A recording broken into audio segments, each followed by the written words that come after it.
Is history an art or a science? Can history give us an accurate representation of reality in the past, or does history at best give us a representation of what the author of the work of history believes to be true about the past? So this whole video about whether or not history is an art or a science was inspired by several things. One, Mark Nash, whose videos often inspire me to think about things, made a video about historical fiction, which I'll link down below. And in that video, he referred to history as a pseudoscience. Mark and I both were trained in history. He in Great Britain, me here in the United States. And both, I think, went through studies in history at a time in which something very fundamental was changing about the way historians approached history. So that was one inspiration. The other inspiration I had was reading this great work of history, The Hemmingses of Monticello by Annette Gordon-Reed, in which Reed attempts to kind of create the history of the Hemmings family. The Hemmings family was a family of enslaved people of African descent who were owned by Thomas Jefferson and Thomas Jefferson's wife, and one of whom, Sally Hemings, Thomas Jefferson began a sexual relationship with, which resulted in the birth of several children to Jefferson and Sally Hemings. And she attempts to recreate that, the lives of those members of that family through this work, which proves to be difficult because there's very little kind of factual, textual evidence to give insights into those people. And that made me think about, the work of historians and what historians do. And then, of course, here in the United States, history really is in some ways under attack by government officials who are attempting to sanitize history so that white kids don't end up feeling bad about themselves, whether or not that was the intent of history teachers, etc., or not. So all those things made me kind of have had me thinking about the issue of history. As a history person, have had me thinking about history, which I do, on a fairly regular basis. That's the kind of nerd that I am.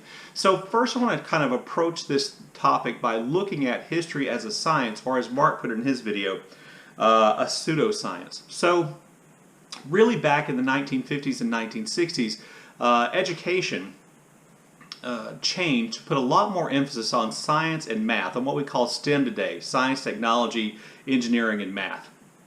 Those became the focus of education, and governments here in the United States, because of the Cold War, began pumping a lot of money into education systems to turn out better scientists, engineers, etc., to help us win the Cold War against the Soviet Union. That's one reason for that. And as a result, the liberal arts, the things that used to be emphasized in public education and in college education, seem to be taking a back seat. And so what I think happened, and what I think if you look back at the history of it you could find out, is that sometime in the 1970s and 80s, history seemed to be a subject that was less and less important, received less and less emphasis, and historians fought back by essentially changing or attempting to change the way people thought about history. Rather than thinking about history as a liberal art, they wanted people to start thinking about history as a social science. Well, that I think is what Mark means when he talks about history as being kind of a pseudoscience. Well, the problem with trying to make history a science is that that creates the presumption that historians can know the truth, can find the facts, can establish, an accurate picture of what happened in the past. And that really is a dangerous expectation to create for historians, and one which I don't think historians can do or should be doing. So in a sense then, by trying to turn history into a science, by classifying it as a social science instead of a liberal art, historians who embrace that approach begin to then assume and kind of put out there the idea that historians should follow the scientific method, that historians should, develop hypotheses, gather data, analyze the data, and then draw conclusions, that was possible for history. But this is actually impossible for history and historians, because the past is not observable directly. Unlike a scientist who can perform an experiment and observe the results of that experiment directly, assuming their observation doesn't affect the outcome, but can observe the experiment directly, historians can't do that. Historians can only observe the past through the eyes and writings of people who lived in the past, who recorded the past, or from items, artifacts left over, which tell us things about the past. But none of those things can really provide a truly accurate picture of the past, and as a result, by taking on, I think, this kind of mantle of history being like science, historians have done a real disservice to history and have diminished the reputation and the validity in the eyes of many people of history in lots of ways. So, it's not that it's not that historians don't use history. They do things like carbon dating, for instance, to date when exactly an artifact was used or created or whatever.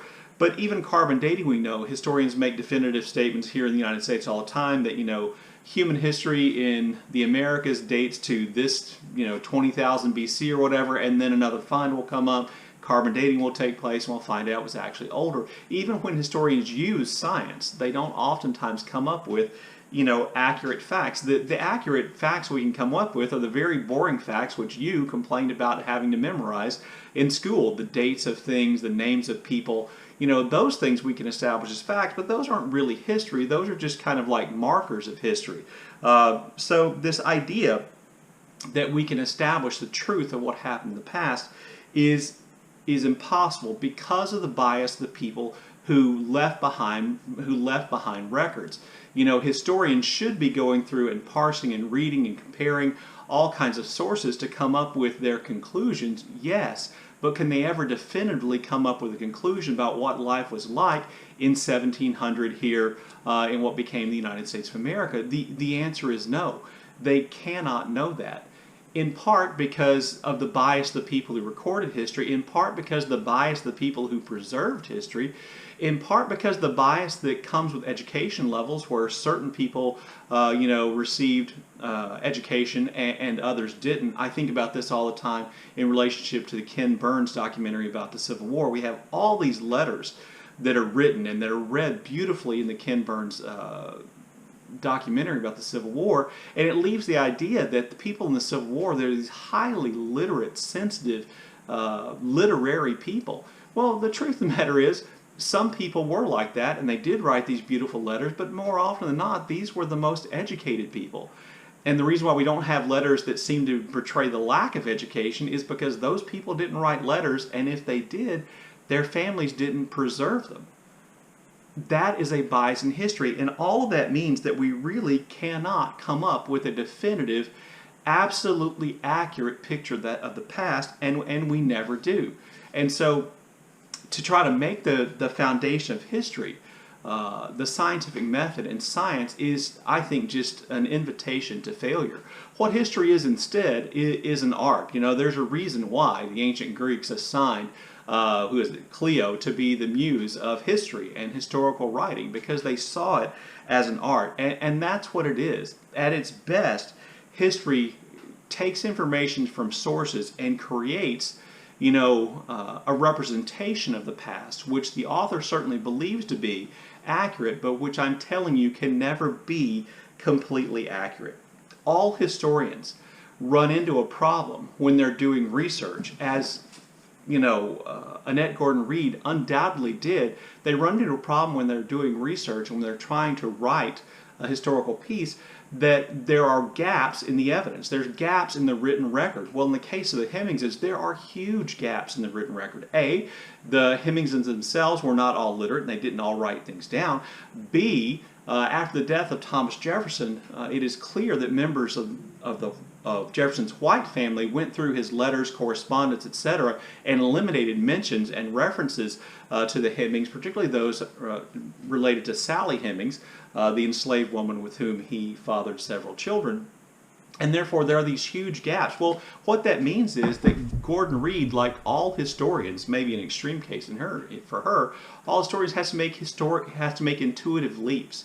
They have to make leaps of imagination. They are applying their imagination to the situation, and they say things like, well, since this was common during this time period for this kind of people, undoubtedly this person felt the same, or this person did the same, or this person's life was in many ways similar. Notice that that is fraught with inaccuracy. Is it untrue? No, but are we guaranteed that it's absolutely 100% historically accurate to the time? And the answer is no. And to me, that's not a problem, because again, what I see the historian doing is creating a representation of the past based on the information they have, and that information and the information they gather and the intuitive leaps they come to and the conclusions they draw are also based on their own biases, on their own way of reading those things. I've written history, and I've had one work of history published, and about once a year somebody writes me an email about the work of history that I wrote, asking me a question and saying, well, did you mean this? And I will say, no, I meant this. And I said, well, what about this?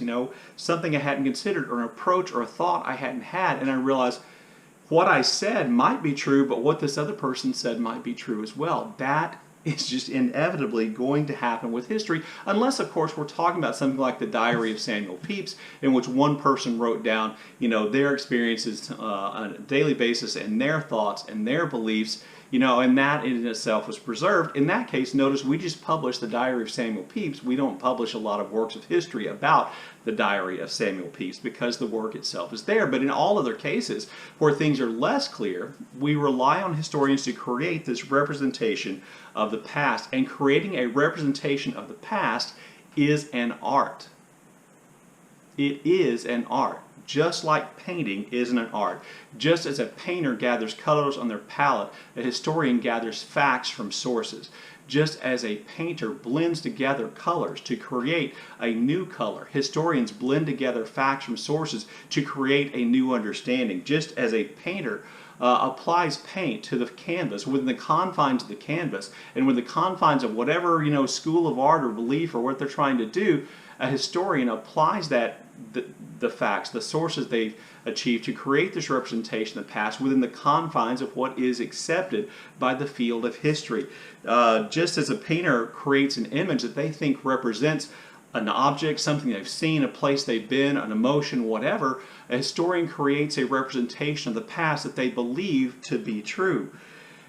That believing to be true is not the same as being absolutely 100% accurate. Just as we say in art there is truth, if we consider history to be an art, then in history there is truth. That there is truth in the history that we read, even when the historian is biased. That there's truth in the history that we read, even when a historian has to make these intuitive leaps of imagination. And so what we should be looking at in history is to read lots of versions of the same events so that we have a picture of all the different ways in which this thing about the past could have been true, so that we create that image of the past for ourselves.